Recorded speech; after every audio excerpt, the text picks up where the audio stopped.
ইরানে দ্রব্যমূল্যের ঊর্ধ্বগতিতে জনজীবন ক্রমেই কঠিন হয়ে উঠছে।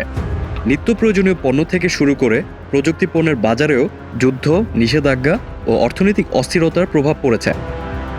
সম্প্রতি দেখা গেছে আমেরিকার বাজারে যেখানে 256 জিবির আইফোন 17 প্রো ম্যাক্স প্রায় $1200 বিক্রি হচ্ছে, সেখানে তেহরানের কিছু দোকানে একই ফোনের দাম পৌঁছেছে প্রায় 500 কোটি ইরানি রিয়ালে, অর্থাৎ প্রায় $2750।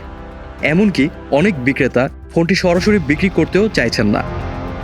দেশটিতে শুধু প্রযুক্তি পণ্য নয়, দৈনন্দিন জীবনের প্রায় সব ক্ষেত্রেই মূল্যবৃদ্ধির চাপ স্পষ্ট।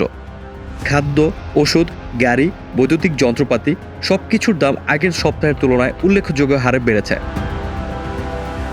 বর্তমানে দেশটিতে মাসিক ন্যূনতম মজুরি 17 কোটি রিয়ালের কম, যা ডলারে রূপান্তর করলে প্রায় $92। একই সঙ্গে মাথাপিছু মাসে $10 কম ভর্তুকি দেয়া হচ্ছে।